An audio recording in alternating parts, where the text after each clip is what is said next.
did a live show in New York with the guys from Sublation Media, and a friend of mine who is, a very outspoken professor of law. He wrote some amazing books on Israel, Palestine. A man named Norm Finkelstein was one of the speakers. Yeah. He's been a guest. Yeah. Norm's a great dude. Yeah. He's a wild card. Norm, made a statement, a very Norm-esque statement, starting stuff off in New York, saying that he felt that AOC was a wannabe Pelosi. And there's something to be said, about elite capture of politicians when you become part of the system. There's also something to be said about AOC's rise to political stardom. I think we forget, our memories are extremely short. When have we ever had a celebrity congressperson? Kind of well-to-do, like a celebrity one. There wasn't a documentary made on Shirley Chisholm while she was like running for president in 72. That's after the fact.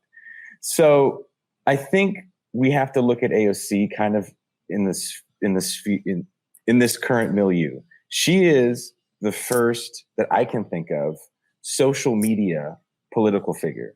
People want to say Donald Trump, but Donald Trump's been in the zeitgeist since the early 80s via TV, board games, clothing companies. He's been in the pop culture zeitgeist as long as I've been alive. AOC really is kind of a product of social media, and which is fascinating because when you think about it, she only got 10,000 votes to win. That's it. That's amazing. So when you think about, when people talk about the power that she has, there's like over 1 million people in that district, but only a small amount voted. That was the secret. So when you guys, I agree with you wholeheartedly when you say that she's not going to lose this district anytime soon. But what happens when the first social media congressperson rises to, I don't want to say power, but rises to office in a time where people feel very defeated because she comes up on the heels of the first defeat of Bernie Sanders, where a lot of people are looking for a hero.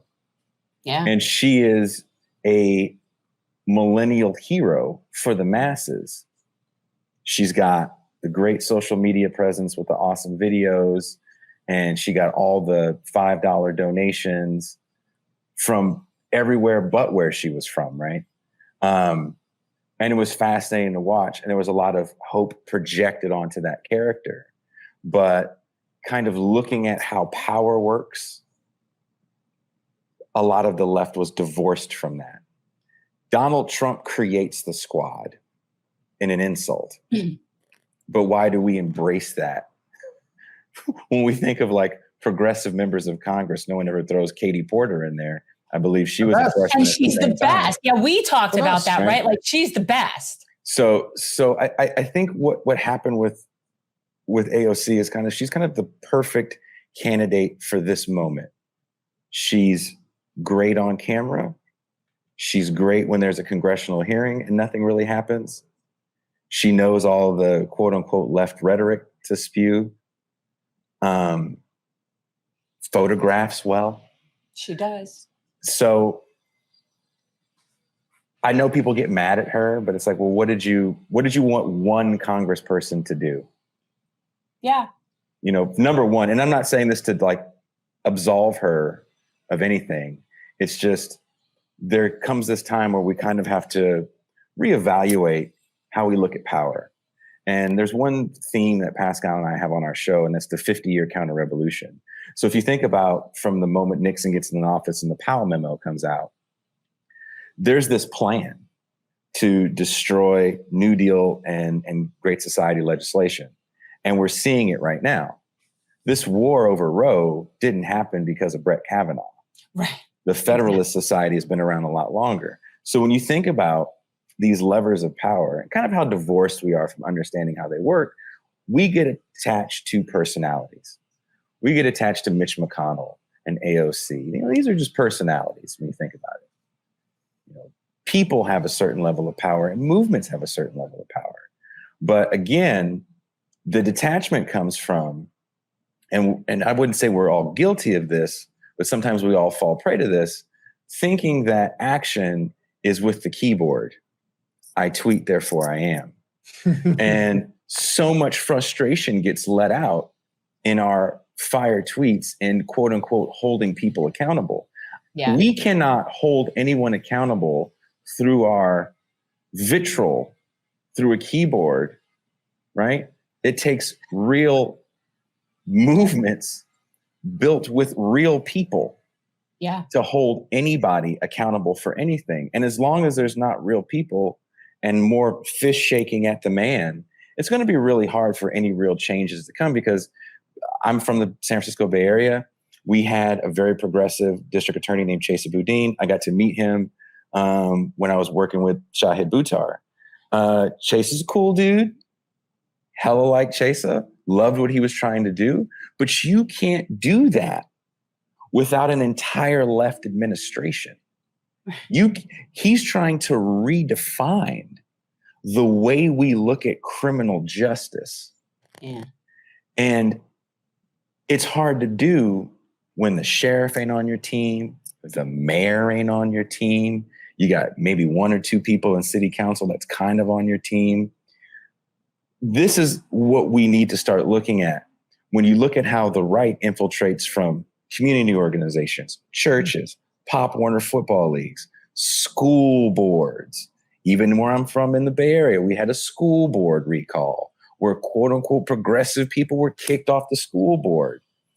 So when you think about how this takeover by the right is a 50-year process, it means they had to take some L's, and it was incremental, which is kind of a bad word, right? But that's how it happened. That's how it happened. But and look at where we are with things like Roe. Look at where we are with like Don't Say Gay, even some of these CRT bills. We have to start thinking about power and how we're going to amass it. Yeah.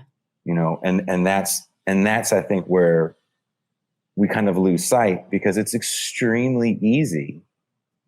And all of us do it. There's not one person that's I never fall prey to gossip. Like, right. Yeah. That's the way that we've been receiving our information for, 50 years, has been emotional gossip, to the point now where newsmen, quote unquote, especially when we talk about like mainstream news, it's just people pontificating on partisan lines. Yeah. I'm on MSNBC. I'm Joe Biden did this wonderful thing. He's FDR 2.0. I'm on Fox News. How dare Democratic Joe Biden do this? He's so left.